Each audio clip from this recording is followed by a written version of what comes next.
Hello नमस्कार, कैसे हैं आप सभी। उम्मीद करूंगी आप सभी अच्छे होंगे, स्वस्थ होंगे और अपने नेट की तैयारी में जुटे हुए होंगे। देखिए, आप उम्मीद मत छोड़िएगा। हालांकि अभी समय ख़राब चल रहा है, कोरोना की वजह से पता नहीं कि परीक्षा कब होगी कब नहीं होगी, लेकिन होगी ज़रूर, ये विश्वास रखिए। ऐसा भी हो सकता है कि जून और दिसंबर वाली परीक्षा को साथ में ही नवंबर में आयोजित कराया जाए। तो उस परीक्षा में सफल वही होगा जो अपनी तैयारी को निरंतर रखेगा और अपने आप को परीक्षा के लिए तैयार रखेगा, तैयारी करता रहेगा। दोस्तों, पिछली वीडियो में हमने वेदों के रचनाकाल से संबंधित भारतीय और पाश्चात्य विद्वानों के मतों के बारे में विस्तृत रूप से पढ़ा था। आज हम उसी से संबंधित प्रश्नों को देखेंगे कि परीक्षा में किस तरह से प्रश्न पूछे जाते हैं। किसी भी टॉपिक की अच्छी तैयारी के लिए यह आवश्यक है कि उससे जुड़े प्रश्नों को हल करने का प्रयास किया जाए।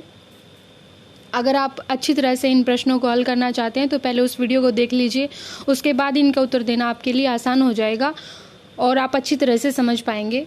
तो चलिए शुरू करते हैं। संस्कृत नेट कोड 25 इकाई 1 वैदिक साहित्य का सामान्य परिचय जो विषय है, जो टॉपिक है, उसके अंतर्गत वेदों के रचनाकाल से संबंधित जो परीक्षा उपयोगी महत्वपूर्ण प्रश्न हैं उनको देख लेते हैं।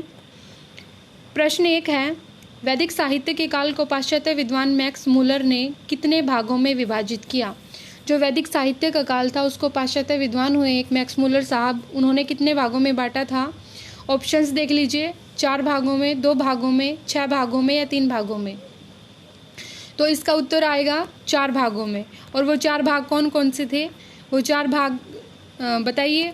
छंद काल, मंत्र काल, ब्राह्मण काल और सूत्र काल, इन 4 भागों में बांटा था। इनका क्रम भी अच्छे से याद रखना बहुत ज़रूरी है। क्रम से संबंधित प्रश्न भी परीक्षा में पूछ लिया जाता है कि सही क्रम कौन सा है।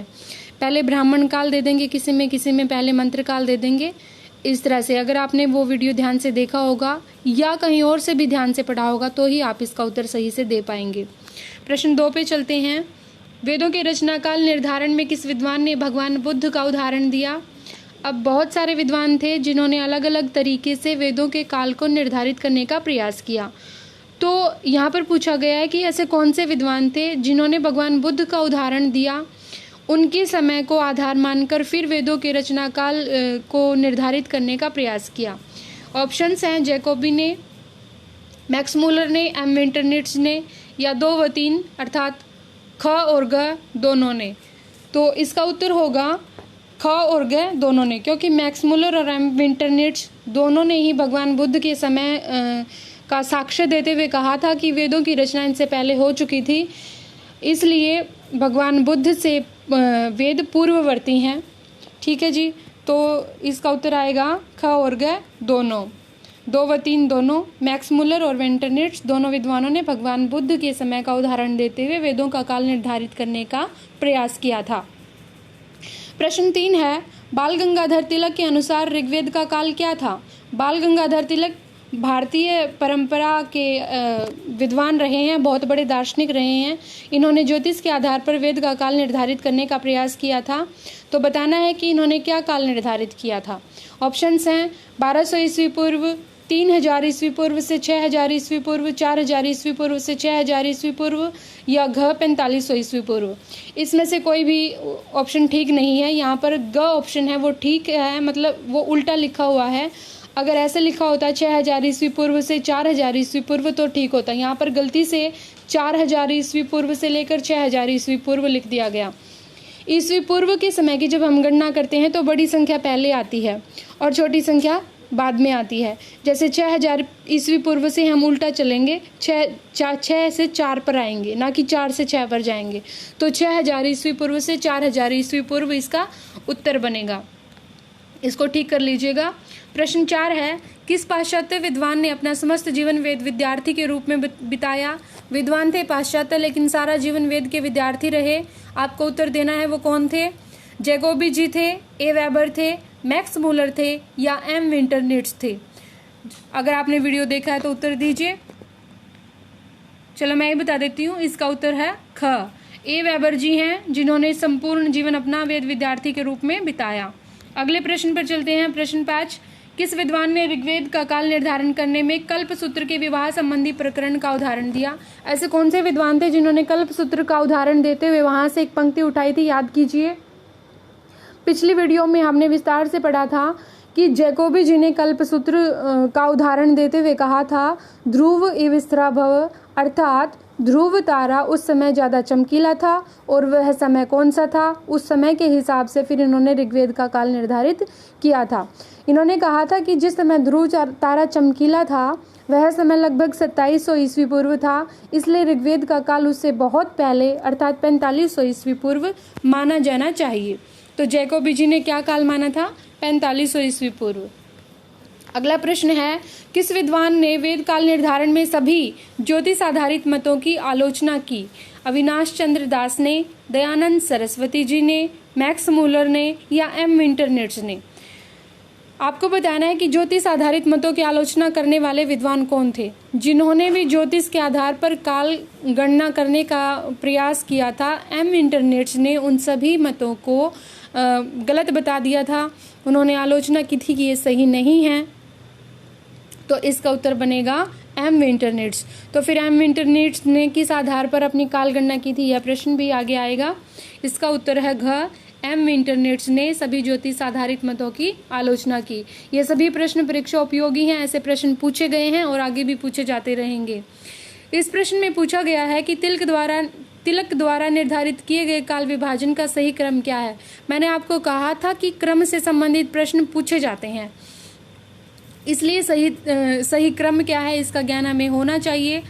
क में दिया हुआ है मृगशिरा काल, उसके बाद कृतिका काल, फिर अंतिम काल, फिर अदिति काल। देखिए इसमें अंतिम काल बीच में आया हुआ है, इतना तो आप समझ ही सकते हैं कि अंतिम काल है तो अंत में आना चाहिए। तो ऑप्शन वो उठा लीजिए जिसमें अंतिम काल अंत में दिया हुआ हो। ऑप्शन ख में अंतिम काल अंत में दिया हुआ है, ठीक है जी। तो इसको चेक कीजिए क्या ये सही है? अदिति काल, कृतिका काल, उसके बाद मृगशिरा, फिर अंतिम काल हो सकता है। ग पे आ जाते हैं, अदिति काल सबसे पहले, फिर मृगशिरा काल, फिर कृतिका काल, फिर अंतिम काल। अंतिम काल अंत में है, अदिति काल शुरू में है, तो ये भी सही हो सकता है। उसके बाद घ में आ जाते हैं, अदिति काल, अंतिम काल ये नहीं हो सकता क्योंकि अंतिम काल बीच में दिया हुआ। अब ख और ग में से हमें देखना है कि कौन सा सही है। ख में देखिए अदिति काल, कृतिका काल, मृगशिरा काल, अंतिम काल, ये गलत हो गया क्योंकि अदिति के बाद मृगशिरा काल आएगा, इसलिए देख लीजिए अदिति के बाद मृगशिरा काल किसमें दिया हुआ है? अदिति के बाद मृगशिरा काल आएगा ऑप्शन ग में।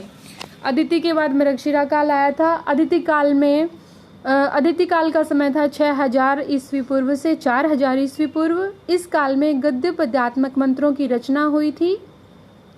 उसके बाद मृगशिरा काल आया था 4000 से 2500 ईस्वी पूर्व, और इस काल में मृगशिरा काल में सभी ऋक सूक्तों की रचना हुई थी। ऋग्वेद के अधिकांश सूक्त इसमें रचे गए थे। उसके बाद नंबर 3 पे आया था कृतिका काल। कृतिका काल में चारों वेदों का संकलन हुआ था। उसके बाद अंतिम काल आया था। अंतिम काल में सूत्र ग्रंथों और षड दर्शन ग्रंथों का निर्माण हुआ था। यह पिछली वीडियो में हमने विस्तार पूर्वक पढ़ा था, ठीक है जी। अगले इसका उत्तर बनेगा ग, सबसे पहले अदिति काल, फिर मृगशिरा काल, फिर कृतिका काल और फिर अंतिम काल।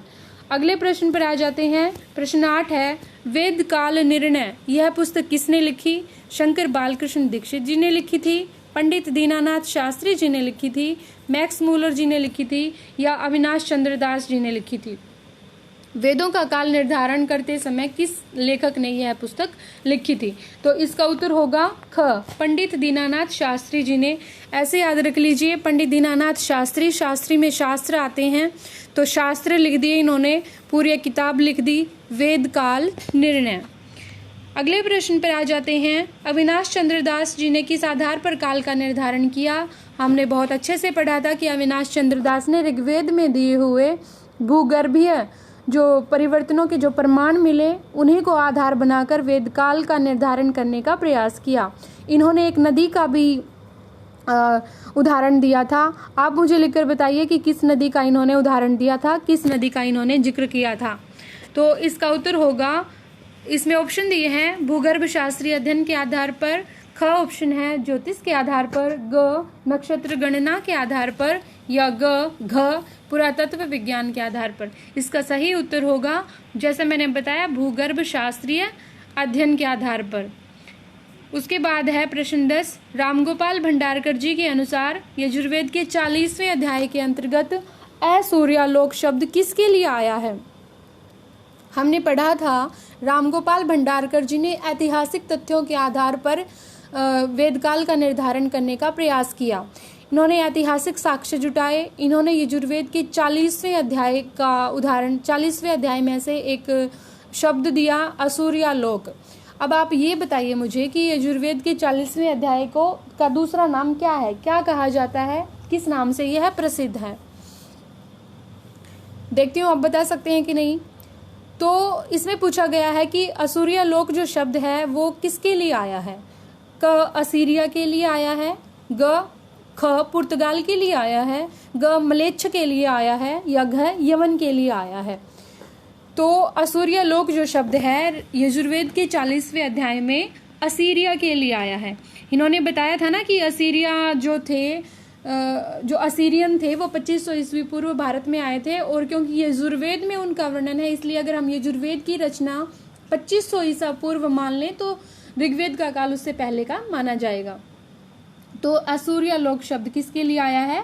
असीरिया के लिए। अगर आपने ये प्रश्न नहीं पढ़े हैं तो आप परेशानी में आ सकते हैं पेपर देते समय, इसलिए इन प्रश्नों को याद कर लीजिए, हो सके तो अपने नोट्स बना लीजिए। प्रश्न 11, महर्षि दयानंद सरस्वती जी के अनुसार वेदों का रचना काल क्या था? अब महर्षि दयानंद सरस्वती जी के अनुसार बताइए कि इन्होंने वेदों का रचना काल क्या माना। क्या इन्होंने ईसा पूर्व 2री शताब्दी माना, या ईसा पूर्व 6ठी शताब्दी माना, या ईसवी पूर्व 3री शताब्दी माना, या सृष्टि के प्रारंभिक युग को वेदों का रचना काल माना इन्होंने?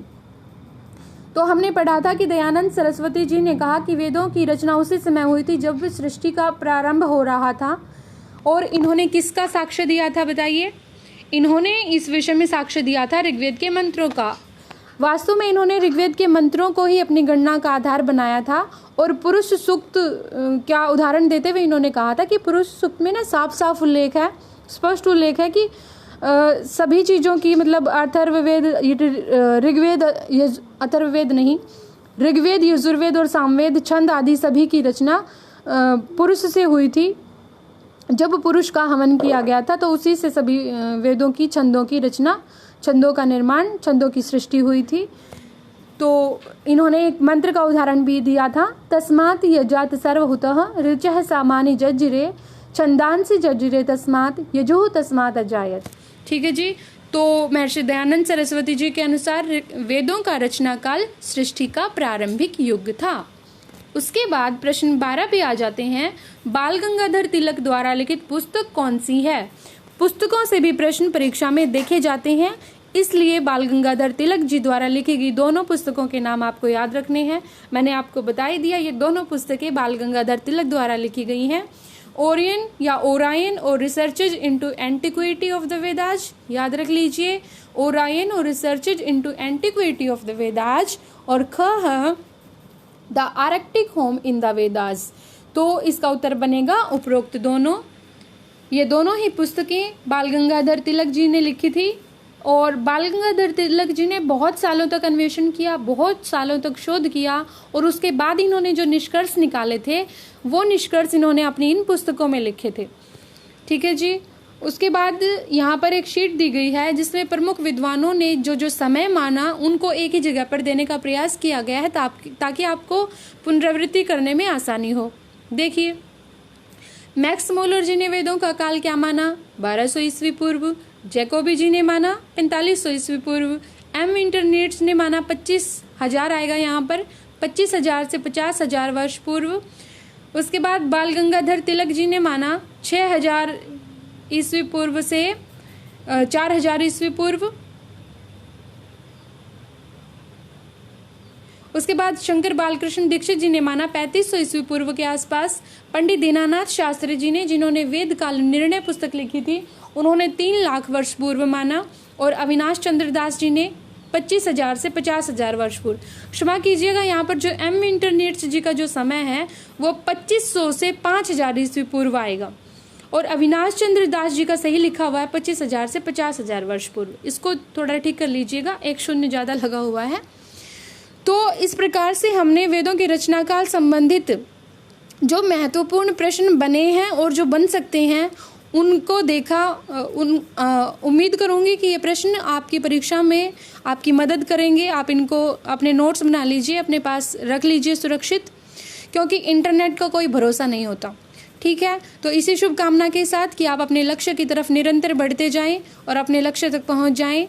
जय तो भारतम, जय मां।